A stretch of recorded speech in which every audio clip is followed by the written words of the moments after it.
ரமணாபுரத்துல பண்ண மாதிரி பண்ணாங்க.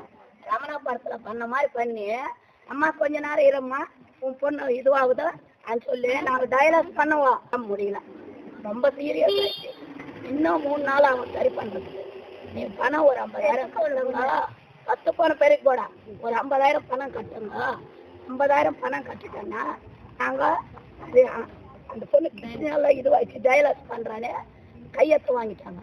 என் மருமக கையெழுத்து போட்டாங்க, என் பொண்டாட்டி சொல்லிக்கிட்டாங்க. அந்த கையெழுத்து வாங்கிட்டு டயலாஸ் பண்ணல, ஒண்ணு பண்ணலாம், கழுத்துல இங்க இது போட்டு சார் இங்க முடியல, 3 நாள் நாங்க கவர்மெண்ட் ஹாஸ்பிட்டல் போயிடுறோம் சொன்னா நீங்க அந்த மாதிரி கூட்டு போறதா இருந்தா ரமணாபுரத்துல பண்ண மாதிரி பண்ணாங்க. அதனால யாரும் வரக்கூடாது, உள்ள யாரும் வந்து பார்க்க கூடாது.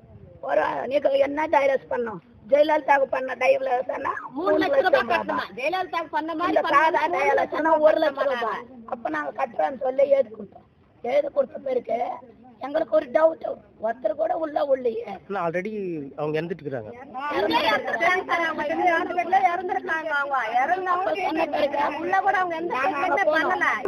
என் பேர் வந்து சோனியா. இறந்தவங்க வந்து எங்க சித்தி தான் ஜோதி. அவங்கள வந்து 16th அன்னைக்கு ஆஃப்டர்நூன் வந்து அட்மிட் பண்ணிருந்தோம் டெரிஸ் ஹாஸ்பிட்டல் திருமலாயில. அப்ப வரைக்குமே ஈவினிங் கூட அவங்களுக்கு வந்து எல்லா ஸ்கேனும் எடுத்தாங்க. அப்பவுமே நல்லா இருக்குனாங்க. காலைல 9 o'clock தான் அவங்களுக்கு வந்து ஆப்ரேஷன் பண்ணணும். ஆனா என்ன ரீசனே தெரியல, 7:30க்கே அவங்கள வந்து கூட்டிட்டு போயிட்டாங்க. கூட்டிட்டு போகும்போது கூட வந்து எல்லாமே நல்லா இருக்கு, ஒன்னும் பிரச்சனை இல்லைன்னு சொல்லிட்டு தான் ஆக்சுவலா அவங்க வந்து 6th monthல இருந்து அங்க வந்து செக்அப் போறாங்க. அவங்களுக்கு என்ன இது இருக்குன்னு தெரியும், இஷ்யூ இருக்குன்னு தெரியும். டாக்டர்ஸ் வந்து ஒரு ஹோப் கொடுத்தாங்க. அவங்க வந்து ஹோப் கொடுத்ததால நாங்க போனோம். ஆனா அவங்க வந்து எங்களை கண்ணு முன்னாடியே ஏமாத்திட்டாங்க. உள்ள போய் பார்த்ததுக்கு அவங்களுக்கு ஆப்ரேஷன் பண்ணும்போது உயிர் போயிருக்கு. டாக்டர்ஸ் என்ன சொன்னாங்க, அவங்க சீரியஸா இருக்காங்க, நீங்க வாங்க நாங்க ஷிஃப்ட் பண்றோம். நாங்க என்ன சொன்னோம், நாங்க வேற எங்கேயா கூட்டு போனோம். இல்ல நீங்க கூட்டு போனா வந்து நாங்க எந்த ரெஸ்பான்சிபிள் எடுத்துக்க மாட்டோம். நாங்க ரெஃபர் பண்ற மிட்வேல் கோடம்பாக்கம்ல இருக்கு. நாங்க அங்க கூட்டு போனாதான் நான் வந்து ரெக்கமெண்ட் பண்ணுவேன், நான் பேசுவேன்னு சொன்னதும் நாங்க ஓகே சொல்லிட்டோம். அவங்கள ஹாஸ்பிட்டல்ல இருந்து பேக் சைடு கூட்டு வந்தாங்க, ஃப்ரண்ட் சைடு கூட்டு வரல. கூட்டு வரும்போதே அவங்க கீழே விழுந்துட்டாங்க. கண்ணுக்கு பிளாஸ்டர் போட்டிருக்கு. ஏன் பிளாஸ்டர் போட்டீங்கன்னு கேட்டா ஃபர்ஸ்ட் போடலன்னாங்க. அப்புறம் இல்ல அது ப்ரொசீஜர். அப்பவே அவங்க பொம்மை மாதிரி கீழே விழுந்தாங்க. அப்பவே கேட்டதுக்கு இல்ல வென்டிலேட்டர் வச்சிருக்கோம், இங்கே இறந்துட்டாங்க. ஆனா அவங்க சொல்லவே இல்லை. ஆனா என்ன ஆயிடுச்சுன்னா இப்ப மறுபடியும் என்ன சொல்றாங்க, போலீஸ்காரங்க வந்து எந்த ஆக்ஷனுமே எடுக்கல. நான் தான் வந்து T10ல வந்து கம்ப்ளைண்ட் கொடுத்தேன். நான் தான் விட்னஸ். ஃபுட்டேஜ் காட்ட சொன்னா 3 hours கேட்கிறோம். டாக்டர்ஸுக்கு வந்து அவங்க வந்து ஃபுல்லா சேஃப்டி பண்ணிட்டாங்க. ஒருத்தருமே வந்து எதுவுமே பண்ணல. இன்னைக்கு வரைக்கும் 4 days ஆகுது. இன்னைக்கு வரைக்குமே யாருமே எந்த ஸ்டெப் இல்லை. மெடிக்கல் வேணும், ஆர்டிஓ வேணும். ஆனா அவங்க ஃப்ரைடே வந்து அவங்க எதுவுமே சொல்லல. என்கிட்ட பேசினாங்க, இல்லம்மா நாங்க வந்து நீங்க காலைல வந்து நாங்க காட்டிடுறோம். நாங்க சொன்னோம், அப்போ சொன்னோம் டாக்டர்ஸ் நீங்க அரெஸ்ட் பண்ணுங்கன்னா இல்ல மெடிக்கல் சம்பந்தப்பட்டது, அவங்க வரட்டும் இவங்க வரட்டும் சொல்லிட்டு நேற்று ஆஃப்டர்நூன் வரைக்குமே வந்து சாட்டர்டே ஆஃப்டர்நூன் வரைக்குமே அவங்க எந்த இதுவுமே எடுக்கல. ஆஃப்டர்நூன் வந்து இல்ல ஆடியோ போனோம், அங்க போன சொல்லிட்டு எங்க நாய் மாதிரி சுத்த விட்டாங்க. நாங்க எல்லாருமே போராட்டம் பண்ணோம். அது எல்லாமே டெலிகாஸ்ட் ஆயிடுச்சு. ஆனாலுமே வந்து அவங்க வந்து ரொம்ப ப்ரெஷர் பண்ணாங்க, நீங்க பாடியை வாங்கியே ஆகணும், நாங்க பாத்துக்கிறோமா, நீங்க பாடியை வாங்கணும். அதனால நாங்க நேத்து தான் வாங்கணும். பாடி வாங்கினதுக்கு அப்புறமா யாருமே இன்ன வரைக்கும் அந்த டாக்டர்ஸ் கண்ணில் காட்டல. இவர் எங்க எம்எல்ஏ, எங்க ஏரியா திருவள்ளூர் மாவட்டம் எம்எல்ஏ கேட்டா அவர் வந்து அந்த அவங்களே ப்ரெஷர் பண்றாங்க. அவங்க ஆளுங்க எல்லாரும் வந்தாங்க, நீங்க ஏன் அங்க போனீங்க, நான் அந்த ஹாஸ்பிட்டல் தான் சப்போர்ட் பண்ணுவேன், நீங்க ஏன் அவங்களுக்கு சப்போர்ட் பண்றீங்க, நீங்க சப்போர்ட் பண்ணுன்னு சொல்லிட்டு அவங்க ஆளுங்களே அவர் கூப்பிட்டாரு. இன்ன வரைக்குமே யாருமே வந்து பாக்கல.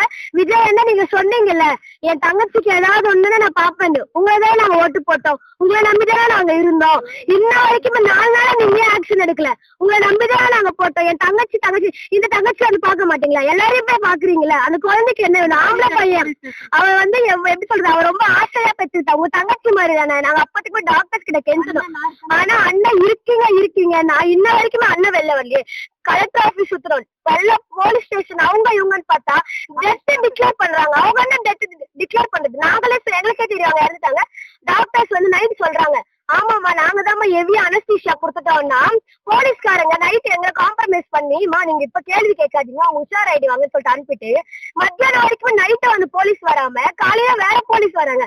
ஈவினிங் நாங்க கேட்டா இல்லம்மா நாங்க பேசுறோமா, நாங்க பாக்குறோமா, நாங்க ஓப்பனா அவங்க சொல்றாங்க நாங்க ராங்கான அனஸ்தீசியா கொடுத்தோம், அவங்க வந்து ஹெவி டோஸ் கொடுத்ததாவது அது அவங்களுக்கு வந்து எல்லாமே போய் மார்னிங் வரையும் நல்லா இருந்தவங்க ஆஃப்டர்நூனுக்கு அப்புறம் லிவர் கிட்னி எல்லாமே போயிடுச்சு அப்படின்னு சொல்லிட்டு மிட்வே ஹாஸ்பிட்டல்ல வந்து ரிப்போர்ட் தண்ணி ஹோல்ஸ் போடுறாங்க. இறந்தவங்களுக்கு பே பண்ணினே இருக்கும். அங்க 40,000, இங்க 20,000. இன்னைக்கு மார்னிங்ல 2,000 பே பண்ணோம். ஒரு டாக்டர் வெளில வரல, போலீஸ்காரங்க ஒருத்தர் கூட இன்ன வரைக்குமே எங்களுக்கு சப்போர்ட் பண்ணவே இல்லை. விஜயால நீங்க ஆக்ஷன் எடுக்கிறீங்களா இல்ல நாங்க பாத்துக்கிட்டோமா? எங்க ஏரியா எம்எல்ஏவே அவரே கூப்பிட்டு கேட்கணும். அவர் இருக்கவே கூடாது. ரமேஷ் குமார் அவர் இருக்கவே கூடாது. எனக்கு சப்போர்ட் பண்ணாலும் எனக்கு ரெஸ்பான்சிபிலிட்டி இல்ல. ஓட்டு நாங்க தானே போட்டோம், எங்ககிட்ட வந்து ஓட்டு கேட்டீங்க. இப்ப எந்த ஒரு ரெஸ்பான்சிபிலிட்டி எடுக்காம இருந்தா எப்படி? ஒரு கர்ப்பிணி பண்ணி இறந்துருக்காங்க, குழந்தை அனாதையா இருக்கு. இந்த கலெக்டருக்கு தெரியல. கலெக்டர் வந்து கேக்குறதுக்கு அப்படியாமா, எந்த ஊருமா, என்னமா பாடி வாங்கிட்டீங்களாமா? எப்படி கலெக்டர் அத்தாரிட்டி இல்லாம எப்படி பாடி வாங்கினாங்க? கலெக்டர் அத்தாரிட்டி இல்லாம எப்படி ஸ்பெஷல் பர்மிஷன் ஆர்டிஓ நியமிச்சாங்க? ஆர்டிஓ நியமிச்சவங்க ஆர்டிஓ கடைசி வரைக்கும் வரவே இல்லை. ஆர்டிஓ நியமிச்சு இந்த ஆர்டிஓ விடுமுறைன்றாங்க.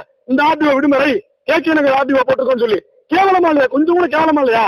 இந்த மக்களை பார்த்து உங்களுக்கு கூட உண்மையே அசிங்கமா இருக்கு. இந்த மாதிரி ஒரு விஷயம் நடக்கிறதுக்கே ரொம்ப எல்லாரும் தலை குனியணும். நாங்க எங்களுக்காக நீதி கேட்கிறோமா இல்லையோ, இன்னொருத்தவங்க பாதிக்கப்படக்கூடாது. அது மட்டும்தான் எங்களுடைய மிகப்பெரிய வேண்டுகோள்.